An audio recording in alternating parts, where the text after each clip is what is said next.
សង្និតកម្មដ៏ធំបំផុតដែលធ្វើឲ្យពិភពលោកវាស្មៅស្រក់ទឹកភ្នែកបាទនោះគឺលោកម៉ាសេឡូធ្វើឲ្យ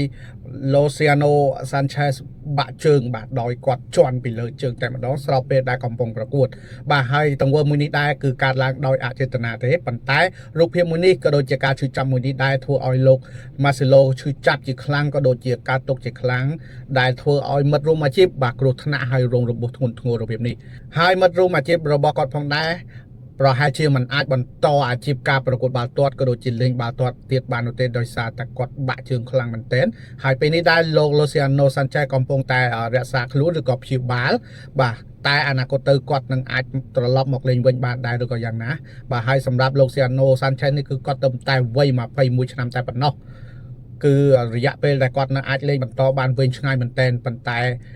បាទគេថារូបភាពមួយនេះឬក៏សោកនាដកម្មមួយនេះដែលធ្វើឲ្យគាត់បញ្ចប់អាជីពឬក៏អាចត្រឡប់មកវិញបាទសូមតាមទាំងអស់គ្នាប៉ុន្តែសម្រាប់លោកម៉ាសេឡូវិញគឺគាត់បានចូលនិវត្តន៍ស្របពេលដែលធ្វើឲ្យលោកឡូស៊ីអាណូសាន់ឆេសគឺបាក់ជើងម៉ាសេឡូគឺបញ្ចប់អាជីពជាអ្នកលេងបាល់ទាត់តាំងពីពេលនោះមកផងដែរ